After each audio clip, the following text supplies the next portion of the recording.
नमस्कार दोस्तों, आप सभी का स्वागत है सनातन सत्या चैनल पर। आप चैनल पर नए हैं तो चैनल को सब्सक्राइब करना ना भूलें। आइए वीडियो में आगे बढ़ते हैं। में आखिर वह कौन सी 3 चीज है जो हमें नवरात्रि शुरू होने से पहले घर से तुरंत ही हटा देनी चाहिए। यह तो आपको पता ही है कि नवरात्रि के पर्व का इंतजार काफी बेसब्री से पूरे भारत में चल रहा है, क्योंकि इन दिनों में हम माता रानी का स्वागत करते हैं और व्रत रखते हैं।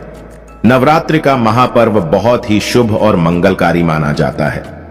नवरात्रि के पूरे 9 दिन गंगा जल की हर एक बूंद की तरह पवित्र माने जाते हैं। ये शुभ समय भक्तों के जीवन में खुशियों की सौगात लेकर आता है। दोस्तों, आपको बता दें, 2023 में इस साल मां दुर्गा हाथी पर सवार होकर पृथ्वी लोक में पधारेंगी। शास्त्रों में वर्णित तथा मान्यताओं के अनुसार यदि शारदीय नवरात्रि पर यदि मां दुर्गा का आगमन उनकी वाहन सिंह नहीं बल्कि हाथी पर होगा, तो मान्यता है कि मां दुर्गा का हाथी पर सवार होकर आना बहुत ही शुभ और कल्याणकारी माना जाता है। जीवन सुखमय हो जाता है। भक्ति का भरपूर लाभ भक्तजनों को मिलता है। दोस्तों, इस बार नवरात्रि पूरे 9 दिनों तक मनाई जाएगी। न एक भी दिन कम न ज्यादा पूरे 9 दिनों तक मनाई जाएगी। मां शेरों वाली की विशेष रूप से पूजा आराधना की जाएगी। शारदीय नवरात्रि का महापर्व भी इस बार 2023 में 15 अक्टूबर से शुरू होकर 23 अक्टूबर सोमवार के दिन समाप्त होंगे। ऐसे में शारदीय नवरात्रि पर मां दुर्गा की कृपा पाने के लिए कलश स्थापना का शुभ मुहूर्त है। 15 अक्टूबर को दिन में 11:44 से दोपहर 12:30 तक कलश स्थापना का शुभ मुहूर्त रहेगा। मुहूर्त में की गई पूजा बहुत ही शुभ मानी जाती है। इससे समस्त देवी देवताओं की कृपा प्राप्त होती है और पूजा पाठ का फल कई लाख गुना प्राप्त होता है। ऐसे में जो नवरात्र आने से पहले घर से ये चीजें हटा देता है, तो उसके घर में मां वैष्णो का होगा आगमन, मां लक्ष्मी का होगा वास। मां शेरों वाली आपकी झोली खुशियों से भर देंगी। इसीलिए नवरात्र आने से पहले घर से ये चीजें फौरन हटा दें। दोस्तों, आज हम कुछ ऐसी ही गलतियों के बारे में जानेंगे जो यदि आपके घर में भी होती है तो मां लक्ष्मी कभी नहीं करती ऐसे घर में प्रवेश। फिर चाहे आप कितनी ही पूजा पाठ कर लो, मां लक्ष्मी ऐसे घर में कभी नहीं आती। ऐसे घर से देवी देवता भी सदैव रहते हैं नाराज। दोस्तों, पूरी जानकारी के लिए इस वीडियो को अंत तक अवश्य देखें। सच्ची श्रद्धा से कमेंट बॉक्स में लिखें हर हर महादेव, जय मां शेरों वाली। दोस्तों, मां के लिए एक लाइक तो बनता है। दोस्तों, सबसे पहले नवरात्रि के पहले मंदिर की अच्छी तरह से साफ सफाई कर ले। मंदिर के अंदर यदि पुरानी मालाएं हैं, टूटी फूटी मूर्तियां हैं, उसके साथ ही खाली माचिस के डिब्बे रखे हुए हैं, तो उन्हें फेंक दें तथा टूटी मूर्ति को किसी नदी में प्रवाहित कर दें। घर में छोटे बच्चों को नवरात्रि का व्रत नहीं रखना चाहिए। इससे उनकी जान को खतरा हो सकता है, क्योंकि इस व्रत में शरीर को अधिक शक्ति की जरूरत होती है। माता शेरों वाली की तस्वीर यदि कांच के फ्रेम की है और वो कांच हल्की सी भी यदि टूटी हुई हो, तो ऐसी कांच को बदलवा ले या ऐसी तस्वीर को जल में विसर्जित कर दें। टूटी मूर्ति की पूजा करने से, टूटी तस्वीर की पूजा करने से आपकी आस्था, व्रत आदि सब टूट जाता है। आपका व्रत खंडित हो जाता है। दोस्तों, नवरात्रि के 9 दिन बहुत ही पवित्र होते हैं। नवरात्रि के इन 9 दिनों में आचार विचार और घर को साफ सुथरा और पवित्र रखना अति आवश्यक है। इसलिए नवरात्रि के 9 दिनों में ब्रह्मचर्य का पालन किया जाता है और तामसिक भोजन ग्रहण नहीं किया जाता। नवरात्रि के 9 दिनों में माता रानी के इन दिनों में लोगों को प्याज, लहसुन, मांस, मदिरा और अंडे से दूर रहना चाहिए। अधिकतर भक्त इन नियमों का पालन भी करते, किंतु वो एक गलती कर बैठते हैं। वो नवरात्रि के 9 दिनों में अपने घर इन चीजों को रख लेते हैं। ऐसा भूलकर भी नहीं करना चाहिए। भागवत पुराण के अनुसार नवरात्रि के 9 दिनों तक माता रानी अपने भक्तों के घर में वास करती है। यदि आप भी चाहते हैं कि माता रानी आपके घर में वास करें, तो आप अपने घर के वातावरण को पवित्र रखें और नवरात्रि शुरू होने से पहले ही अपने घर से प्याज, लहसुन, मीट, अंडा और मदिरा को बाहर निकाल दें। अपने घर साफ रखें। इन वस्तुओं को घर से बाहर निकालने के पश्चात अपने घर में गंगा जल का छिड़काव अवश्य करें। भगवत गीता में भगवान कृष्ण कहते हैं, बगैर गंगा जल छिड़काव कोई भी मंगल कार्य सफल नहीं माना जाता। गंगा जल का छिड़काव स्वयं भगवत गीता में श्री कृष्ण ने बताया था। आपके घर में गंगा जल ना हो तो मार्केट से गौमूत्र ला सकते हैं और गौमूत्र लाकर आप गौमूत्र का अपने घर में छिड़काव करें। बस थोड़ा सा पानी में डाल लें। इससे आपका घर पवित्र हो जाएगा।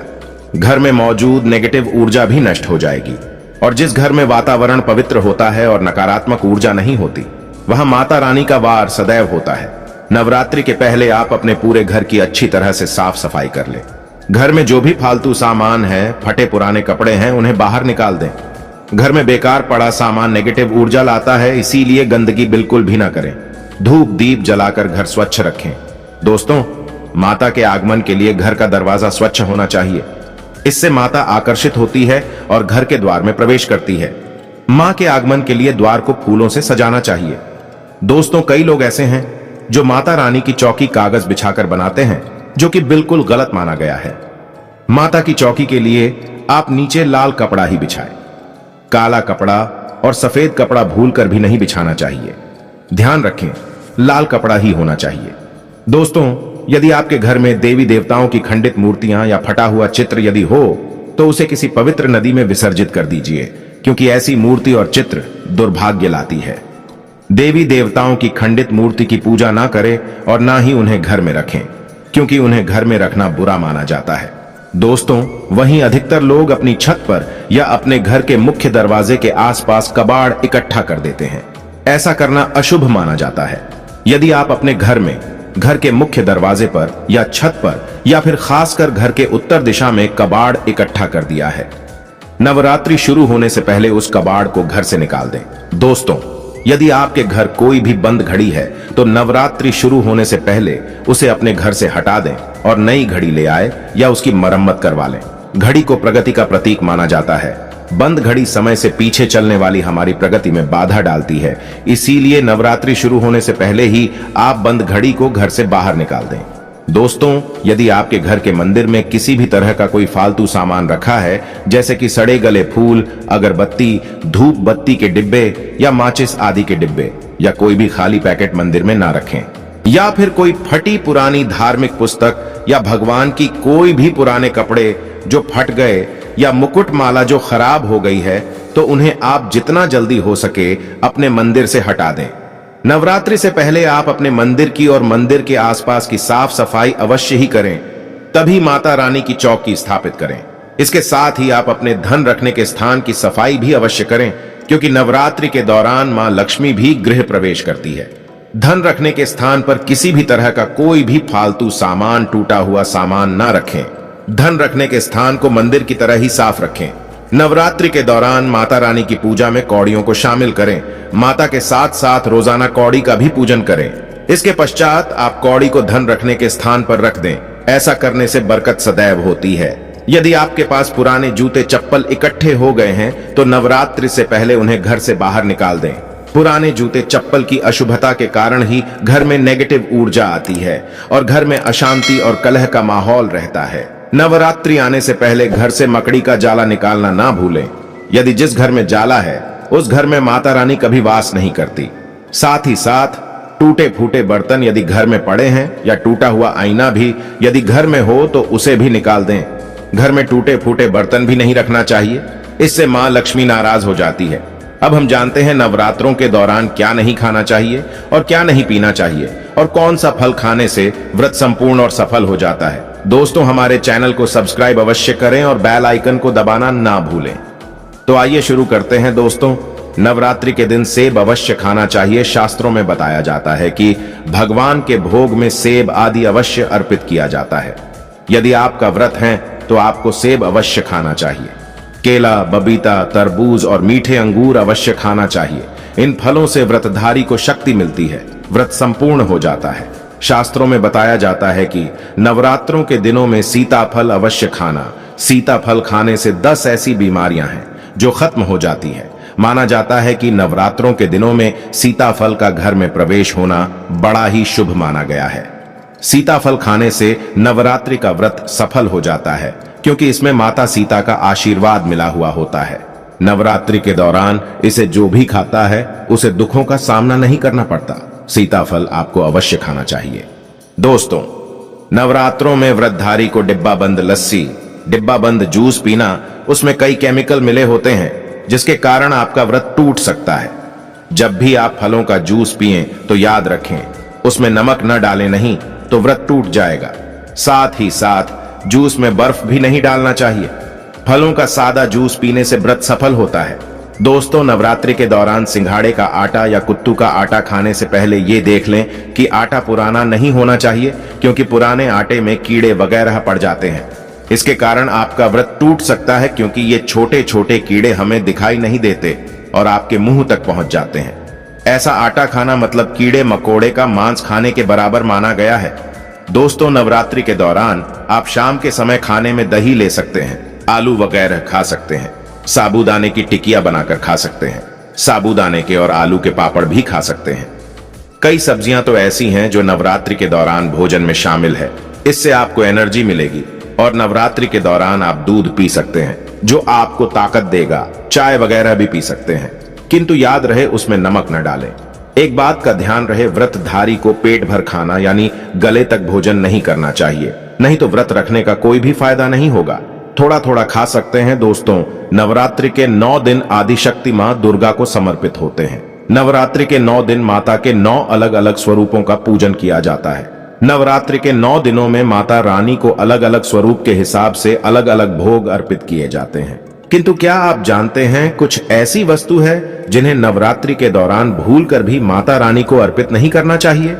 यदि इन वस्तुओं को आप गलती से भी माता रानी को अर्पित कर देते हैं तो आपको व्रत और पूजन का पूर्ण लाभ नहीं होगा। इसीलिए माता रानी की प्राप्त करने के लिए आपको यह जानना अति आवश्यक है कि वो कौन सी ऐसी वस्तु है जो माता रानी के पूजन में भूलकर भी प्रयोग नहीं करना चाहिए।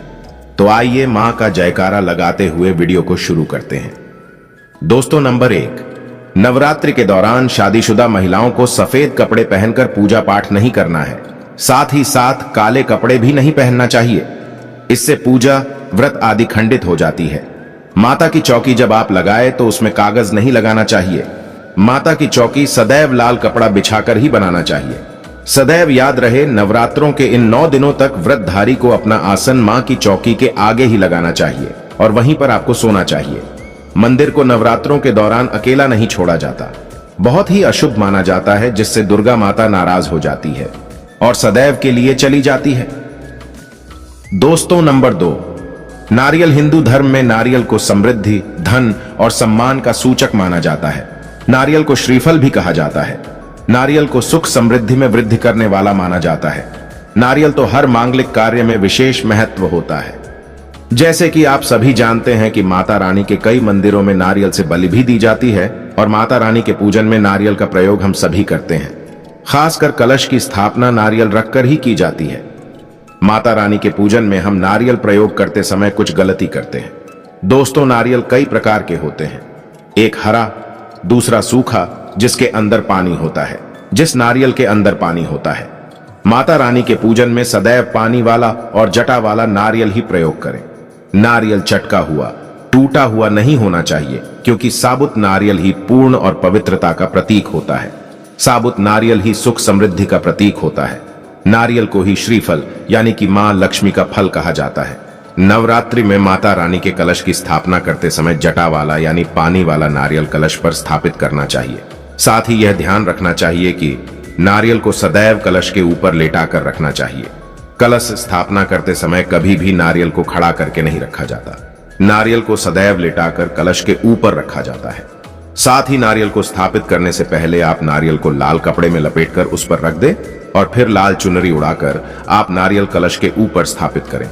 शास्त्रों के अनुसार कलश के ऊपर जब सही तरीके से नारियल रखा जाता है और सही प्रकार का नारियल रखा जाता है, तभी ही व्रत और पूजन का पूर्ण फल प्राप्त होता है। यह भी ध्यान रहे कि महिलाएं माता रानी को नारियल अर्पित तो कर सकती हैं, किंतु कभी भी माता रानी के सामने नारियल को भूलकर भी न तोड़े, क्योंकि नारियल के 20 रूप होते हैं और स्त्रियां 20 रूप से ही शिशु को जन्म देती हैं। इसलिए कभी भी महिलाओं को नारियल तोड़ना नहीं चाहिए। दोस्तों, नंबर 3, लौंग। हम सभी माता रानी के पूजन में प्रयोग करते हैं, किंतु लौंग का प्रयोग करते समय एक बहुत बड़ी गलती कर बैठते हैं। सदैव ध्यान रखना चाहिए कि माता रानी को सदैव फूल वाली लौंग ही अर्पित करना चाहिए। जिस लौंग के ऊपर फूल नहीं होता या फिर जिस लौंग के पीछे लकड़ी की डंडी नहीं होती, उसको आप माता रानी के पूजन में भूलकर भी प्रयोग न करें। फूल वाले लौंगों को ही पुण्य माना जाता है और रानी के पूजन में कोई भी अपूर्ण वस्तु, कोई भी खराब वस्तु या टूटे हुए अक्षत प्रयोग नहीं करना चाहिए। इसीलिए सदैव माता रानी के पूजन में फूल वाली लौंग का ही प्रयोग करें। दोस्तों नंबर 4, तुलसी के पत्ते अर्पित नहीं करने चाहिए। मां दुर्गा के पूजन में तुलसी पत्ते का प्रयोग करना वर्जित माना जाता है। तुलसी पत्ते अलावा मामला भी माता रानी को अर्पित नहीं करना चाहिए। दूर्वा भगवान श्री गणेश अति प्रिय है। नवरात्रि में आप भगवान गणेश को दूर्वा अर्पित कर सकते हैं। भगवान विष्णु जी को तुलसी के पत्ते अवश्य अर्पित कर सकते हैं, किंतु माता रानी को भूलकर भी तुलसी के पत्ते या दूर्वा अर्पित न करें। माता रानी को सफेद फूल भी अर्पित न करें। माता रानी को सदैव लाल रंग के फूल अर्पित करने चाहिए। लाल रंग के फूल माता रानी को अति प्रिय है। खासकर माता को गुड़हल और कमल के फूल अति प्रिय हैं। शास्त्रों में बताया जाता है कि घर में माता रानी की 2 या 2 से अधिक फोटो नहीं होने चाहिए। इस बात का भी आप विशेष ध्यान रखें कि माता रानी के पूजन में कोई भी खंडित चीज प्रयोग ना करें। खंडित चीज जैसे कि चटका हुआ या टूटा हुआ दीपक या फिर अटका हुआ कोई बर्तन। साथ ही ये भी ध्यान रहे कि लोहे के और प्लास्टिक के बर्तन आप माता रानी के पूजन में प्रयोग ना करें, क्योंकि प्लास्टिक के चाइनीज बर्तन हड्डियों के पाउडर से मिलकर बनते हैं। ऐसा ना करें। ऐसे बर्तनों को माता रानी के पूजन से सदैव दूर रखना चाहिए। माता रानी को जो पुष्प अर्पित कर रही है, उन्हें सूंघते नहीं सूंघे हुए फूल या गिरे हुए फूल या फिर मुरझाए हुए फूल माता को अर्पित ना करें। दोस्तों, नवरात्रि के अष्टमी और नवमी तिथि पर कन्या पूजन का विधान है। दोस्तों, वीडियो पसंद आई हो तो कमेंट बॉक्स में जय माता दी अवश्य लिखे। हे माता वैष्णो, जो भी भक्त कमेंट में जय माता दी लिखकर चैनल को सब्सक्राइब करेगा, उसके घर में सदैव कृपा दृष्टि बनाए रखना।